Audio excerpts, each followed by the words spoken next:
Mas vamos lá então para Miqueias.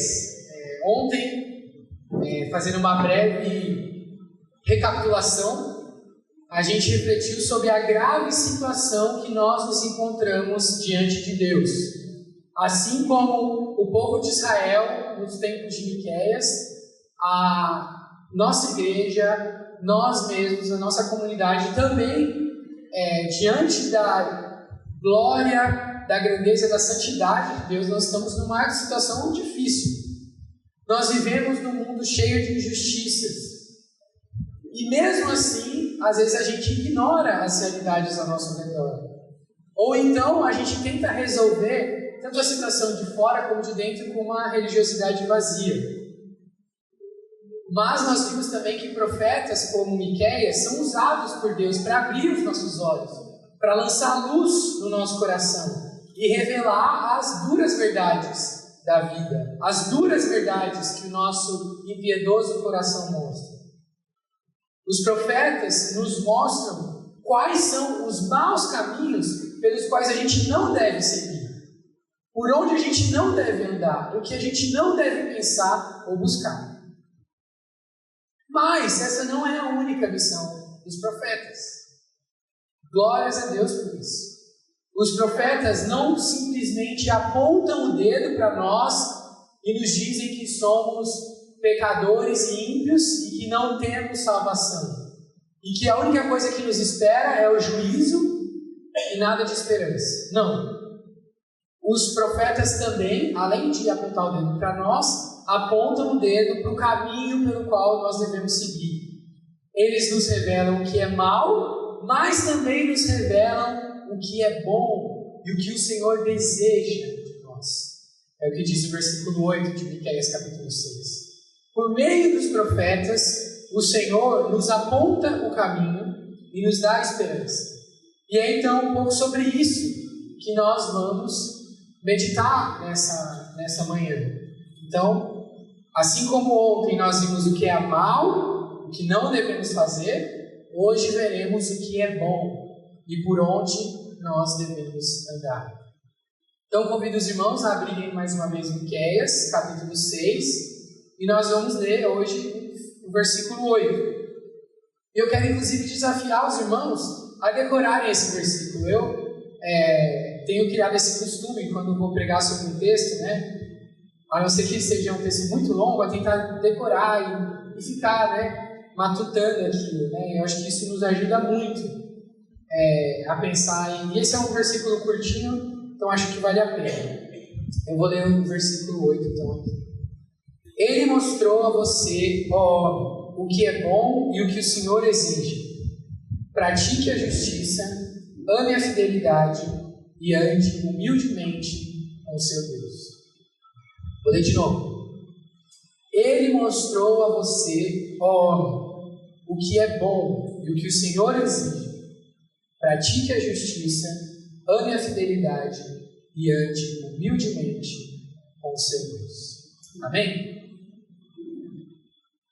Então, irmãos, a gente vai hoje focar nesse versículo e eu, agora, como bom presbiteriano, vou usar os 3 pontos para organizar nossa pregação. E os 3 pontos vão ser exatamente essas 3 sentenças da ordenança. Pratique a justiça, ame a fidelidade e ande humildemente com o Senhor. Para ficar, talvez, um efeito mais didático, mais fácil. Mas não se engane, tá? Essas 3 expressões, elas não são independentes ou autônomas. Elas estão totalmente conectadas. Pelo menos na lógica que Miqueias nos coloca aqui, é praticamente impossível que você pratique a justiça da maneira como ele está querendo ensinar, sem, por exemplo, amar a fidelidade. Ou que você ande humildemente com o Senhor sem praticar a justiça. E nós vamos ver isso ao longo dessa pregação, mas para ajudar a organizar eu vou dividir nesses 3 pontos. Então, começando com pratique a justiça. E eu já lanço uma pergunta para os irmãos. O que é justiça? O que é fazer algo justo? O que é? Como que a gente pode definir o que é justiça e o que é injustiça? O que é justo do que é injusto. É fácil ou é difícil definir a justiça? Tem um livro que ficou famoso, esqueci de trazer ele aqui, mas não é um autor cristão, mas se os irmãos tiverem curiosidade de ler, vale a pena, de um autor chamado Michael Sandel, professor de Harvard de Direito, se não me engano, e se chama Justiça, o que é fazer a coisa certa.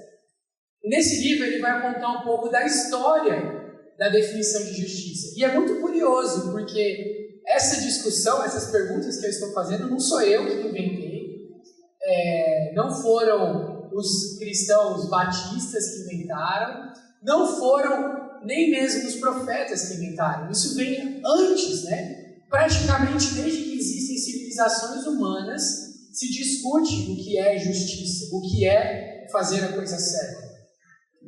E mais do que ser uma discussão antiga, é uma discussão que está presente em tudo na nossa vida. Quando a gente vai votar, quando a gente vai para a igreja, quando a gente reclama sobre alguma coisa do nosso dia a dia, quando a gente vai fazer compras no supermercado, quando a gente tem um problema em algum relacionamento, o que está por trás de grande parte das decisões que a gente toma, das discussões que a gente tem, é o nosso senso de justiça. É a nossa compreensão do que é certo e o que é errado. Mas, apesar de tudo isso que eu falei, de toda essa história, de todos esses grandes debates, nós somos cristãos.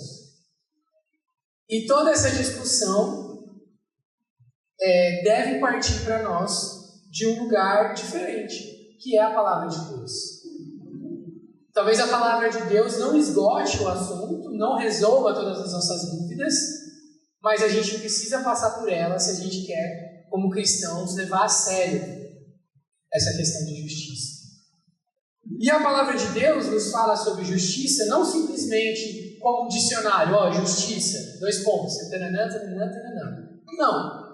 Ela nos fala, por exemplo, quando ela nos mostra qual é o caráter de Deus. Como é Deus. O que para Ele é bom e o que para Ele é mal. Como Ele se revela na sua criação. Quais são as coisas boas e aquilo que o próprio Deus diz que é mal. E mais do que isso, a Bíblia nos ensina sobre justiça quando ela nos mostra o agir de Deus ao trazer justiça e ao punir a injustiça. Então, quando a gente olha o caráter de Deus, quando a gente olha o agir de Deus, a gente pode aprender o que a Bíblia tem a nos ensinar sobre justiça. Mas mesmo isso é difícil. A Bíblia, especialmente o Antigo Testamento, onde nós estamos meditando, tem uma centena de textos que falam sobre justiça. Muitas palavras diferentes, muitas histórias diferentes, muitas perspectivas diferentes. Então, como a gente não tem todo o tempo do mundo, eu queria falar sobre 2 aspectos da justiça. Um aspecto, vamos dizer assim, semântico, né, de palavras e o significado delas, de palavras usadas no Antigo Testamento, e outra que fala um pouco mais sobre o caráter, o aspecto de Deus. Então, primeiro, sobre palavras. Existem 2 palavras principais no Antigo Testamento que são usadas e traduzidas, né, como justiça. E aqui, gente, eu já confesso que eu não sou muito bom de hebraico, tá? Se vocês quiserem saber mais de hebraico, conversa com a Bruna. Cadê a Bruna? Saiu? A Bruna manja de hebraico pra caramba, fala com o Lucas, fala com o Cris. Eu sou péssimo. Eu estudei hebraico no seminário, mas não serviu pra nada. Mas esse livro aqui do Timothy Keller é muito bom, Justiça Generosa. E eu estou praticamente copiando a explicação dele, tá? Não é nada original que eu vou falar para vocês. Mas então tem 2 palavras. A primeira delas, eu nem sei falar direito, mas é tzadeká, que é um dos termos, né, que às vezes é traduzido como justiça, mas ele mais usualmente é traduzido como retidão. E o que é esse termo? O que é a ideia de retidão? É a ideia de você agir corretamente. Então, quando você está lá no seu dia a dia, lidando, com o pagamento de impostos, com o pagamento dos seus funcionários, com o jeito de agir com os seus filhos, com o seu próximo, você vai agir de maneira correta. Você vai tratar o outro com dignidade, com respeito. Você vai usar os seus recursos de forma justa e de forma generosa. Então, tzadeká é esse sentido, retidão, agir bem, ser generoso assim como Deus é. Porque Deus é assim. Deus é assim nos seus relacionamentos. Deus trata dessa maneira o seu povo. Mas a segunda palavra, e também não sei se eu estou falando certo, é mishpat, que essa mais normalmente é traduzida como justiça. E essa é a palavra que Miqueias usa aqui no versículo 8. Pratique a justiça é a tradução de mishpat. E mishpat, ela tem mais a ideia de reparação. A ideia de consertar as coisas quando a tzadeká, a retidão, não é exercida de maneira correta. Quando existe injustiça, é necessário a mishpat, para consertar as coisas. Por isso que muitos teólogos vão traduzir ela, ou vão expressar ela como justiça reparadora ou justiça retributiva, que é a justiça usada para punir o mal e consertar aquele, ou restaurar aquele que foi afetado por esse mal. Faz sentido essa diferença? Deu para entender? Né? A retidão e a justiça reparadora? E por que isso é importante? Né? Como que essas duas coisas podem nos ajudar? Porque eu acho que quando a gente, apesar de Miqueias estar usando uma dessas palavras só aqui, é possível supor que o que está em mente, né, é justamente a ideia ampla de justiça do Antigo Testamento, que nada mais é do que a justiça que combina esses dois termos. Ou seja, praticar justiça, que é o nosso chamado aqui, não é só ser uma pessoa certinha, correta, aquela que diz assim, não, eu faço a minha parte, eu pago os meus impostos e acha que está tudo bem. Mas é também lutar contra a injustiça, denunciar práticas iníquas, denunciar aqueles que prejudicam os mais frágeis e lutar para a restauração. Ou olhando por outro lado, né? Nesse contexto da universidade, a gente lida muito com jovens revolucionários, né? Que querem acabar com a pobreza, acabar com o machismo, com todas as mazelas desse mundo, mas que nem arruma a cama, né? Não trata bem o pai e a mãe, não trata bem a namorada, o namorado, não respeita o professor, mas quer mudar o mundo. Então, a justiça bíblica é essa. Haja com retidão. Imite a Deus na sua caminhada. Seja justo e generoso com o próximo. Mas não se contente apenas com isso. Porque existe iniquidade no mundo, existe injustiça no mundo. E nós precisamos agir para, de alguma maneira, lutar contra isso e trazer aquilo que as Escrituras chamam de shalom. Então, essa é vamos dizer assim, a questão filológica do negócio, né? As palavras que nos ajudam. Mas tem um outro conceito que o Antigo Testamento fala que eu acho muito bonito e que também acho que enriquece a nossa ideia de justiça. É aquilo que também alguns teólogos vão chamar de triângulo da vulnerabilidade, que são 3 categorias clássicas que a gente vai ver no Antigo Testamento, mas aparece no Novo. Vocês citaram o Tiago fala um pouco sobre isso também. Mas que o triângulo da vulnerabilidade inclui o órfão, a viúva e o estrangeiro. Essas 3 grupos de pessoas. Eu vou ler aqui, mas os irmãos podem anotar e ler depois, 2 textos que falam sobre isso, como por exemplo, Deuteronômio capítulo 10, versículos 17 a 19. Diz assim: pois o Senhor, o Deus de vocês, é o Deus dos deuses e o Senhor dos senhores, o grande Deus, poderoso e temível, que não age com parcialidade e nem aceita suborno. Ele atende o direito do órfão e da viúva, e ama o estrangeiro, dando-lhe alimento e roupa. Amem os estrangeiros, pois vocês mesmos foram estrangeiros no Egito. Olha que interessante, o texto exalta Deus como Deus dos deuses, o Senhor dos senhores, poderoso e temível, mas que ao mesmo tempo se preocupa com o órfão, a viúva e o estrangeiro. Ama o estrangeiro, diz o texto. Uma outra passagem interessante, Zacarias, um outro profeta, capítulo 7, versículos 9 a 10. Assim diz o Senhor dos Exércitos: administrem a verdadeira justiça, mostrem misericórdia e compaixão uns para com os outros.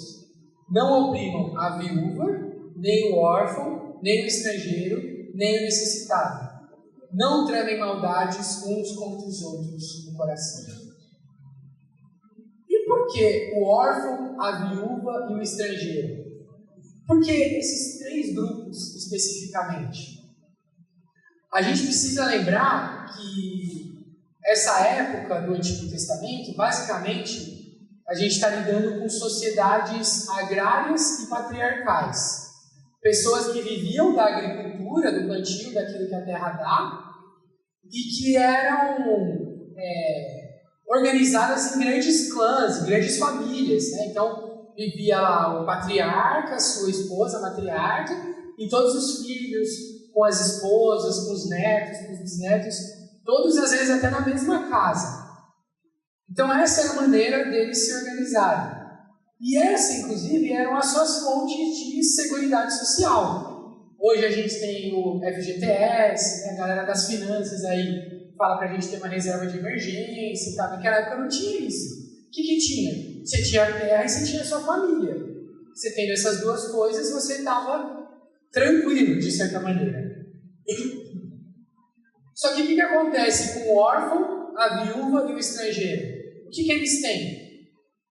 O órfão não tem família, a viúva também não. E o estrangeiro podia até ter família, mas até mesmo pela lei da Torá, eles não tinham direito à terra. Eles eram coibidos de ter propriedades. Então como que eles iam sobreviver? Não tinha Bolsa Família, não tinha governo para apelar, né? Não tinha outros meios por meio dos quais essas pessoas pudessem ser protegidas. E isso não é só uma coisa de Israel, tá, gente? Isso todos os povos naquela época que se organizavam dessa maneira viviam dessa forma. Essas pessoas tinham essa vulnerabilidade. Só que o que tem de diferente em Israel? Qual que é a grande diferença aqui? É que Deus de Israel, o Yahvé, o Deus da aliança, ele, como a gente viu nesses textos, ordena que se cuide dessas pessoas, que essas pessoas sejam protegidas, e mais do que isso, ele se identifica com essas pessoas.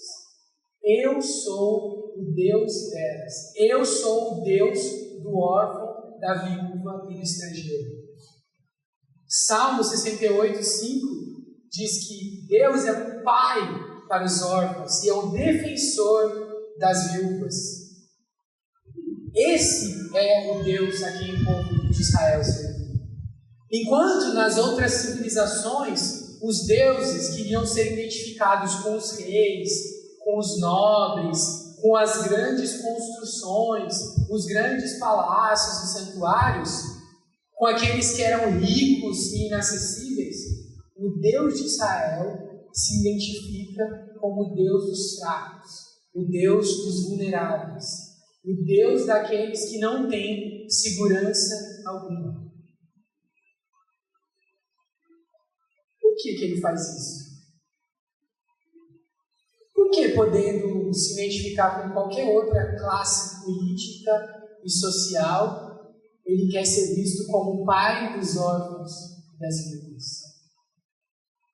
Por que, podendo ser identificado com reis e seus palácios, ele quer ser conhecido como aquele que ama o estrangeiro?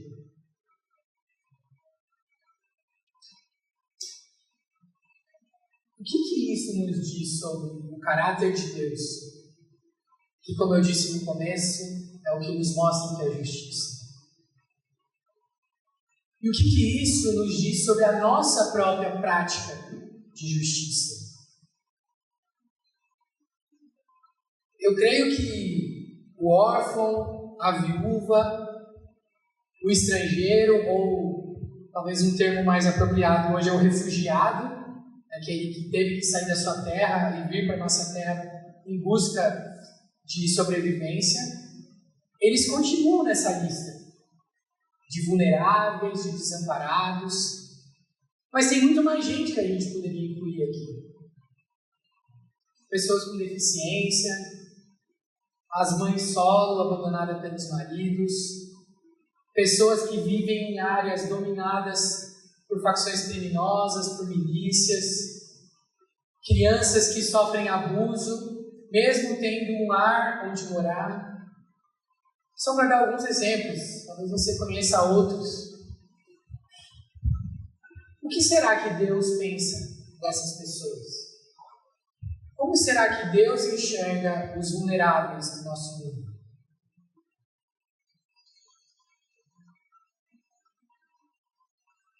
Olhando para o Antigo Testamento, eu não consigo duvidar que Deus não ignora o sofrimento dessas pessoas. E mais do que isso, Deus sente prazer em ser identificado como o Deus dessas pessoas que sofrem. Mas a questão é, a gente percebe isso? Eu e você, a gente está disposto a se identificar com essas pessoas? A ser amigos daqueles com quem Deus se identifica? Mais do que isso, o que significa aplicar a justiça restauradora na realidade em que vivem essas pessoas? O que é mishpat para essas pessoas? Seguindo para a segunda sentença, eu imagino que talvez alguns de vocês podem estar incomodados com o que eu estou falando. Podem estar pensando, nossa, eu já ouvi esse discurso. Um monte de político de esquerda que fala isso daí que o Kevin está falando. Pessoal lá do centro acadêmico da universidade, o pessoal da BU, certeza que ia falar isso daí. Ou então as ONGs, pessoal de ONG, né?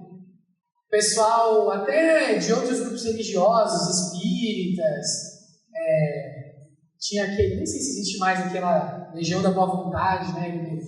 Esse discurso aí que você está falando, isso não é da Bíblia não, isso aí é esse pessoal que fala.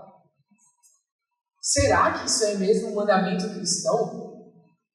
O que tem nisso aí que ele está falando que realmente tem a ver com a justiça da Bíblia? E se você está pensando isso que eu estou falando, fique tranquilo, está tudo bem, não tem problema. E eu já vou dizer o que tem de diferente no que a Bíblia diz e no que talvez grande parte desses outros grupos dizem. Mas antes de dizer o que tem de diferente, eu quero só dizer que em muitos momentos fazer o que é certo e justo não significa necessariamente fazer o que é diferente dos outros. A própria reforma protestante afirma que toda verdade é verdade de Deus. Se algum grupo, seja ele ateu, agnóstico, espírita, católico, está fazendo algo justo, correto, verdadeiro, a igreja não tem motivos para se envergonhar de elogiar isso e quem sabe até em alguns momentos juntar forças para trabalhar com essas pessoas. Aplaudir esse tipo de iniciativa, elogiar. E não simplesmente porque a confissão de fé é diferente da nossa, achar que eles são nossos inimigos quando praticam essas coisas. Então, minha primeira palavra é essa. Se você já ouviu esse discurso de outras pessoas, se você já viu outras pessoas buscando fazer isso, é isso mesmo. Está certo. A gente não deve odiar isso, a gente não deve recusar isso simplesmente porque não somos nós que estamos fazendo, ou não são pessoas com a mesma confissão. Mas, como eu disse, também existem diferenças. Existem certas características que fazem com que a nossa prática de justiça seja diferente da prática de justiça de outros. E o que nos ajuda a pensar isso é justamente a segunda expressão: ame a fidelidade. ela nos ajuda a pensar sobre isso. E aqui, mais uma vez, a palavra em hebraico vai nos ajudar. Fidelidade aqui, o termo em hebraico é hesed, que é uma expressão mais difícil de ser traduzida. Inclusive, se vocês olharem na NVI, eu acho que está fidelidade, né? Mas tem outras versões que traduzem como misericórdia. Almeida, NVT. Outras traduzem como lealdade.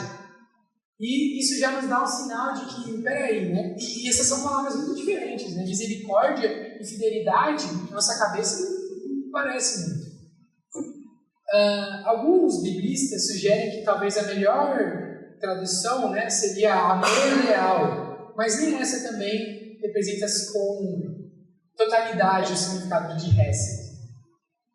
Talvez a melhor explicação seja dizer que hesed é o amor com o qual Deus ama o seu povo, ou o amor da aliança, esse amor fiel, leal. Aquele amor que Deus oferece a Abraão, por exemplo, lá em Gênesis, sem que Abraão tenha feito nada para merecer esse amor. O amor que Deus derrama sobre Israel, sem que Israel tenha feito qualquer coisa para atrair a atenção ou a fidelidade de Deus. E mais do que isso, hesed, o amor leal, é o amor que continua sendo derramado com fidelidade, mesmo que aquele a quem você ama não te trata de maneira igual a você o trata. É o amor de Deus que continua sendo fiel, mesmo quando o seu povo é infiel, como diz lá em 2 Timóteo capítulo 2. E a gente vê isso acontecendo várias e várias vezes na história bíblica, especialmente no Antigo Testamento. O povo de Israel sendo idólatra, adulterando, cometendo os maiores absurdos, e Deus derramando o seu amor sobre o seu povo, permanecendo fiel, derramando sua graça. E mesmo quando traz o juízo, é um juízo amoroso, é uma disciplina amorosa para restaurar o seu povo. Mas o que resta, o que ame a fidelidade tem a ver com justiça, com prática da justiça? Eu consigo perceber aqui também duas coisas. Eu creio que Hesed nos ajuda a entender tanto a nossa motivação para praticar a justiça, como também a nossa orientação de como praticar a justiça. Vai nos ajudar a entender o porquê, por que praticar a justiça, por que fazer um mishpat, mas como que a gente faz isso, né?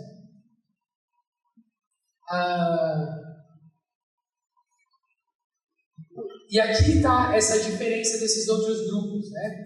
Eu não vou especificar quem, mas a gente sabe que tem muita gente que faz justiça, a bondade, a caridade, para alcançar poder, porque isso dá visibilidade, porque isso dá relevância, porque isso dá voto, porque isso dá expressão. Outros fazem isso porque, através disso, esperam alcançar o favor divino, esperam alcançar o perdão, esperam compensar os seus próprios erros.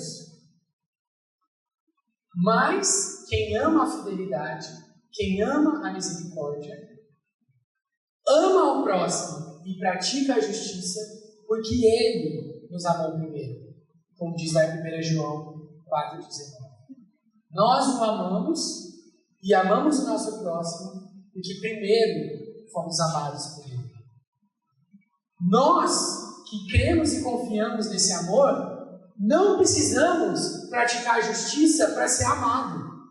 Eu não preciso tratar bem o outro, porque se eu não fizer isso, ele não vai gostar de mim. Se eu não fizer isso, as pessoas não vão gostar da gente.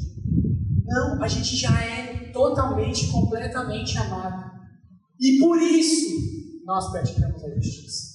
Nós já recebemos o amor e a aprovação que não merecíamos, e agora a gente pode distribuir isso livremente para o nosso próximo.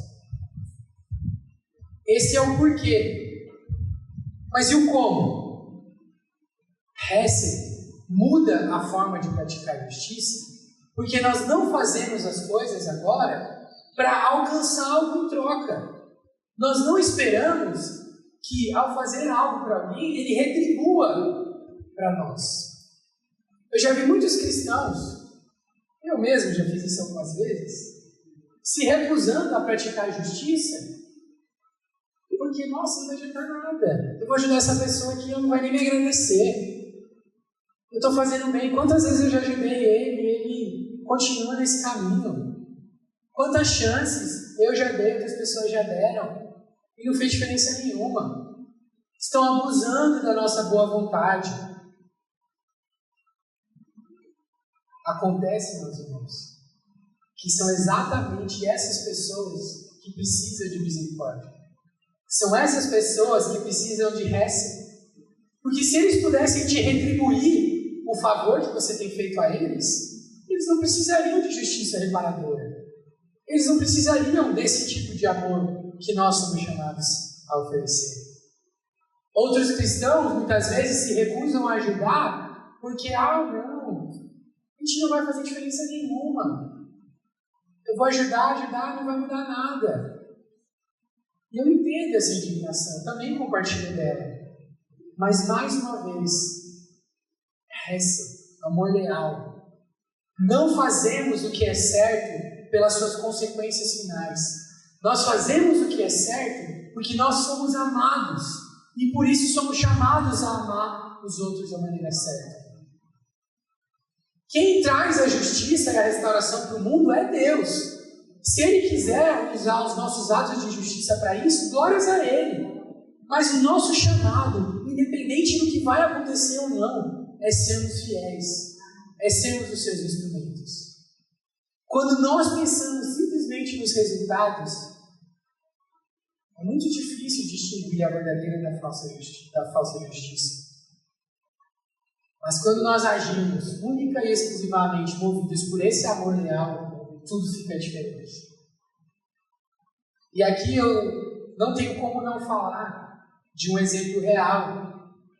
Se ontem eu dei uma ameaçada na fonte, peguei talvez um pouco pesado, hoje eu tenho que elogiar. Eu tenho recebido dessa igreja, e a minha família também, um amor leal inexplicável ao longo dos últimos anos. E nada justifica a maneira como muitos de vocês têm cuidado de nós. Eu não me sinto nem um pouco digno disso. É um amor constrangedor. E às vezes eu me pego pensando, mas como que eu vou retribuir? O que eu posso fazer para mostrar para eles a gratidão que eu tenho, né? E como que eu posso compensar tudo que eu tenho recebido? E toda vez que eu penso isso, eu chego à conclusão que é impossível, não dá. Eu não tenho como. Eu não tenho como mostrar como eu sou grato. Eu não tenho como mostrar como eu sou abençoado, como eu fui abençoado por essa igreja. E aí então eu chego à conclusão que o melhor que eu posso fazer com o amor que eu recebo de vocês é oferecer esse mesmo amor leal para outras pessoas. Oferecer esse mesmo amor leal servindo com fidelidade no chamado que Deus me deu, servindo com fidelidade a minha família, sendo generoso com outras pessoas, assim como vocês têm sido generosos comigo. E é isso que o Senhor espera de nós. Nós não podemos retribuir todo o bem que Ele nos tem feito, como diz Salmo 116, versículo 12. Não dá para a gente compensar as maravilhosas coisas que Deus fez por nós. Mas nós podemos sim distribuir isso para outras pessoas. Nós podemos compartilhar esse amor com o nosso próximo. Então fica aqui o elogio, mas não descansa muito nele, tá?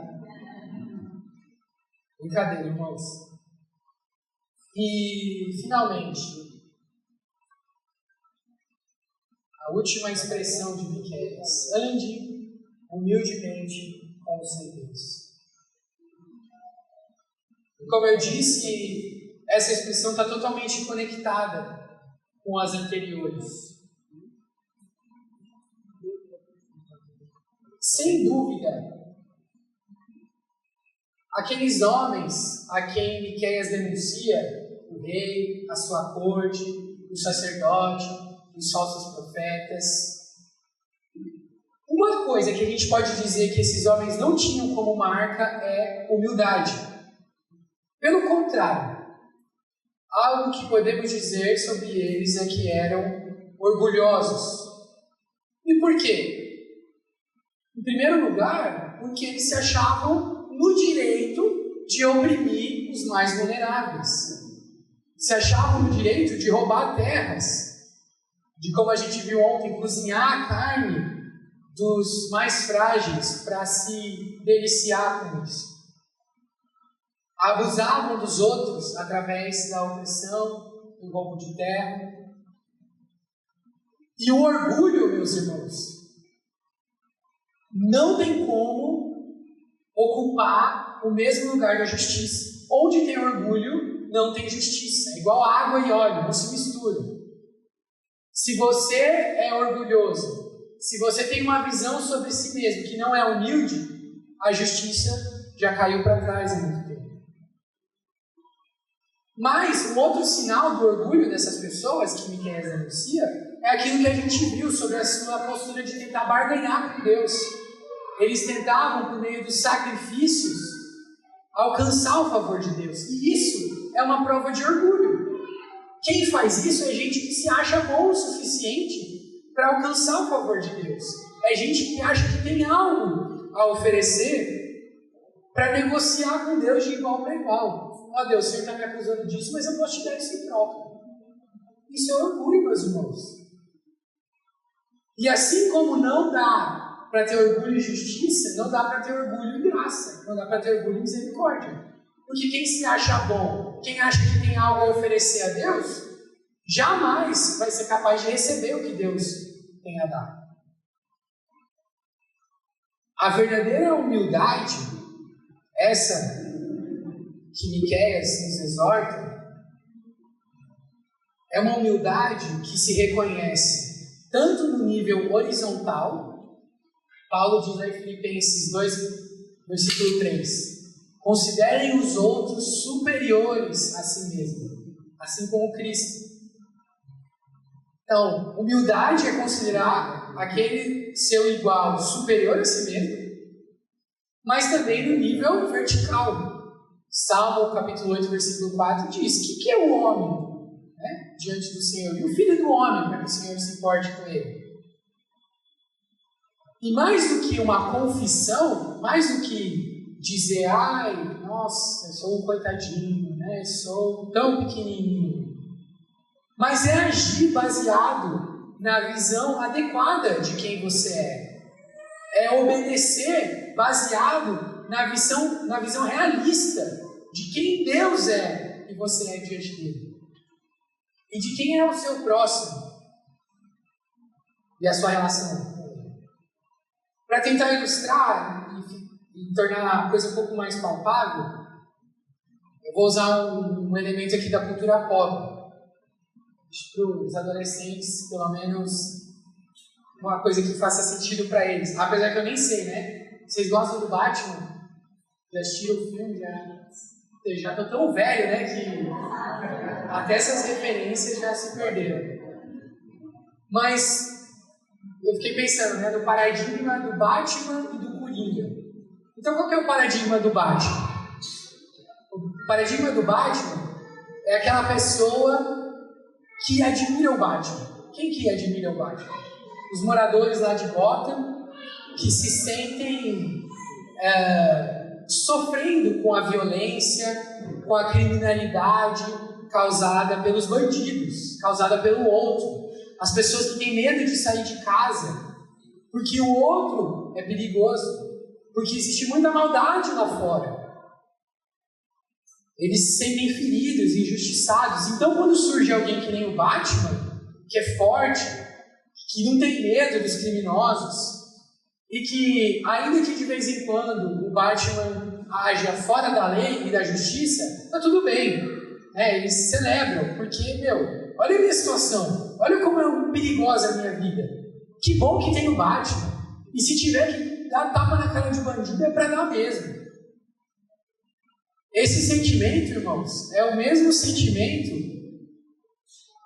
de quem comemora, por exemplo, a entrada da polícia dentro de uma comunidade, como aconteceu algumas semanas lá no Rio de Janeiro, em que um monte de criminosos foram presos e foram mortos, sem que, por exemplo, o processo legal fosse levado em consideração. E aqui, irmãos, eu não estou querendo acusar ninguém, não. Eu sou assim também, tá? Eu gosto disso. Eu torço pelo Batman. Eu também penso que o problema são os outros. E que tem hora que o Estado tem que vir para cima mesmo. E se tiver que passar por cima da lei de vez em quando, que passe. Olha aí o que os bandidos estão fazendo, não respeitam ninguém. Tem que ter alguém para pôr ordem no caos.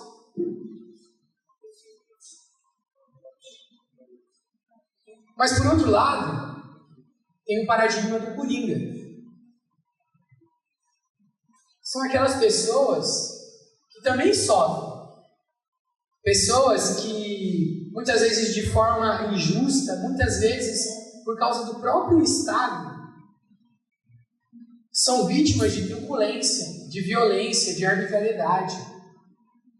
E para elas, a solução não está na polícia, a solução não está no sistema judiciário. Para elas, a solução está, sei lá, na revolução, seja meios lícitos ou ilícitos, seja por meio do caos ou do medo. Aquelas pessoas que são movidas pela vingança, pelo ressentimento. Talvez pode parecer um pouco distante esse discurso, mas você já deve ter ouvido alguém falar assim, não, porque não existe bandido nem criminoso. Eles são todos vítimas da sociedade. A culpa não é deles. Ou então, aqueles que dizem, a polícia sempre é corrupta. A polícia sempre faz maldade. A polícia nunca está certa. A polícia nem mesmo deveria existir. Consegue perceber essas duas distinções? Consegue perceber essa galera mais identificada com Batman, essa galera mais identificada com Coringa? Esses que acham que o problema está nos outros, nos bandidos, naqueles lá de fora, e esses que acham que o problema está no Estado, no sistema judiciário, coisa do tipo. Qual das duas visões faz mais sentido para você? Talvez um pouco das duas, talvez nenhuma. O fato é que, apesar dessas diferenças, ambas têm um ponto em comum. Ambas são orgulhosas, não têm humildade. A base das duas é colocar o problema no outro, lá fora, lá em cima, lá embaixo, no que está longe. Nunca em mim e naquilo que eu faço. Da mesma forma, a solução, qual é a solução? A solução é fazer o que eu acho melhor. As minhas regras. O que vai fazer a minha vida mais tranquila. Não importa o que pensa ou necessita o meu próximo. Eu sou a verdade. Eu sou a justiça. E não a Constituição ou nem sequer a Palavra de Deus.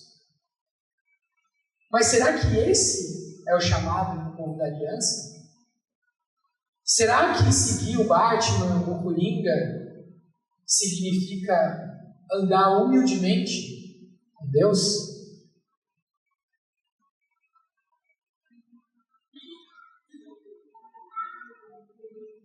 Como já deve estar claro, meus irmãos, a resposta não está em nenhuma dessas opções. A nossa maneira de enxergar a justiça não se resolve com super-heróis, nem com super-vilões, mas por um outro caminho que Miqueias, de maneira surpreendente, vai profetizar no capítulo 5, capítulo anterior. E eu acho que vale a pena você abrir aí na sua Bíblia e se surpreender com esse spoiler que Miqueias vai nos dar. Olha o que diz, capítulo 5, versículo 2. Mas você, Belém Efrata, embora pequena entre os clãs de Judá, de você virá para mim aquele que será governante sobre Israel. As suas origens estão no passado distante, em tempos antigos. Por isso, os israelitas serão abandonados, até que aquele que está em trabalho de parto dê a luz. Então, o restante dos irmãos do governante voltará para unir-se aos israelitas. Ele se estabelecerá e os pastoreará na força do Senhor, na majestade do nome do Senhor, o seu Deus. E eles viverão em segurança, pois a grandeza dele alcançará os confins da terra. Ele será a nossa paz. Quem é aquele que nasceu em Belém, o bom pastor que pastoreou na força do Senhor, o príncipe da paz profetizado por Isaías? Quem é? Quem é, meus irmãos? Jesus, meus irmãos. Jesus. Miqueias provavelmente não sabia exatamente o que ele estava falando aqui, mas ele sabia uma coisa, que viria de Belém, e que por meio dele, o Senhor não traria só a restauração do seu povo, mas também um renovo no coração de Israel. Mas nós hoje sabemos quem é esse prometido nascido em Belém. Jesus Cristo. Nascido no meio de dores, sofredor, mas que nos pastoreia na força do Senhor. Aquele que é infinitamente superior ao Batman, ao Coringa, ao Capitão Nascimento, ao Sérgio Moro, ao Alexandre de Moraes, ao Lula, ao Bolsonaro, ou seja, qual for aquele em quem você coloca a sua expectativa de justiça para o nosso país e para o nosso mundo. Jesus Cristo é aquele, o único capaz de trazer justiça sobre o nosso mundo. Mas um detalhe que talvez nem Miqueias, nem os outros profetas foram capazes de prever, é que tipo de justiça e a maneira com a qual Jesus traria essa transformação. Muitos deles esperavam por um líder rei, que traria libertação por sua grandeza, pela sua força. Talvez até mesmo nessa lógica do Batman, do Coringa, destruindo os inimigos. Só que não é assim que Jesus fez as coisas. Inclusive, alguém justifica a perseguição e o sofrimento que ele sofreu. Porque por mais que Jesus não fosse a causa do problema e tenha vivido uma vida de completa retidão, ele assumiu sobre si a injustiça causada pelos outros. Essa foi a maneira que Jesus escolheu, ou melhor, que o Pai escolheu, de trazer justiça reparadora, mishpat, trazendo todo o pagamento pela injustiça na morte do seu filho. Na hora de punir o mal, Jesus podia muito bem convocar um grupo grande de anjos, como o diabo sugeriu, para vir e matar todo mundo que fazia tudo de errado e finalmente trazer a justiça para o mundo. Mas não foi isso que ele fez. Ele entregou o seu próprio corpo para ser moído e crucificado, e assim nos trazer a paz. Vocês percebem como esse caminho é diferente? Como isso é único e singular quando nós falamos de justiça no nosso mundo? Irmãos, andar humildemente com o Senhor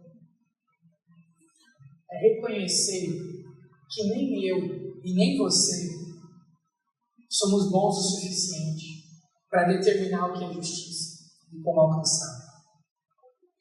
Esse foi o caminho de Adão e Eva. E lá no fundo, é o que a gente pensa sobre nós mesmos.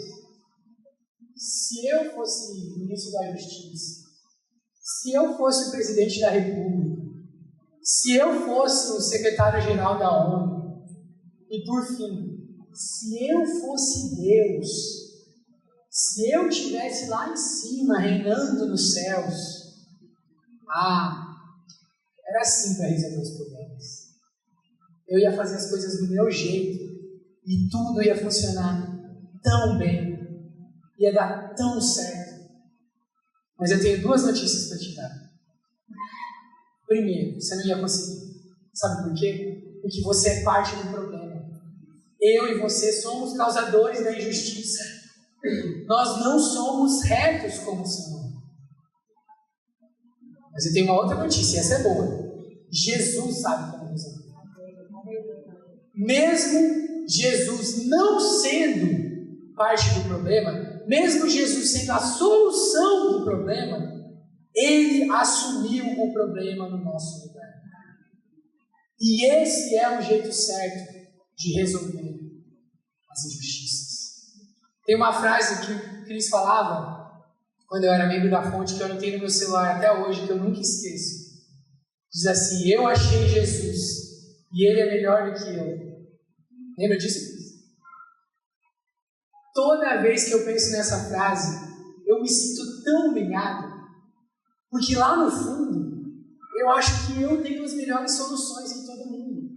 Eu acho que eu sou um padrão de justiça. Eu acho que eu sou melhor do que Jesus. Só que quando Deus abre os meus olhos e eu me dou conta de que eu não sou nem perto do que Ele é, isso é tão libertador, porque Jesus sabe o que fazer, porque Jesus sabe como consertar as coisas. A sua vida e a sua ressurreição e morte provam isso. Então, meus irmãos, para concluir, andar humildemente com o Senhor é reconhecer que Jesus realmente é melhor do que nós. É seguir o seu padrão de justiça e de mishpat. É abrir mão do que é justo e certo para mim e lutar por aquilo que Ele considera justo e certo. É abrir mão de lutar pela minha própria justiça, pelo meu próprio conforto e buscar o que Ele considera justo. É abrir mão de lutar pela minha justificação diante de Deus, com sacrifícios, holocaustos e religiosidade, como a gente viu ontem, e confiar que a justiça que Ele conquistou com a sua morte é imputada a mim, sem qualquer merecimento. Tem alguma coisa mais humilhante do que isso, meus irmãos? Tem alguma coisa mais capaz de nos fazer andar em humildade do que reconhecer que nós somos pó, que não somos nada e que ainda assim Deus olha para nós e vê Jesus Cristo? Finalmente, reconhecer a grandeza de Jesus e o seu senhorio, reconhecer que Ele é melhor do que nós, deve fazer com que a sua igreja desista de querer conquistar e endireitar o mundo pelo poder e pela força. De achar que quando nós formos grandes, nós vamos mudar o mundo. De achar que quando nos elegermos um candidato da mesma fé que a nossa, nós vamos mudar o mundo. De achar que quando nós ocuparmos todos os espaços importantes da sociedade, nós vamos mudar o mundo. Mas entender que assim como Jesus abriu mão do seu poder e dos seus direitos para se integrar na cruz, nós também devemos abrir mão das nossas exigências, dos nossos egoísmos, dos nossos caprichos, para nos entregar em serviço e sacrifício por aqueles com quem o Senhor se identifica. Que a graça de Deus nos capacite a, como igreja, servirmos ao Senhor e ao nosso mundo como um verdadeiro sacrifício. Amém.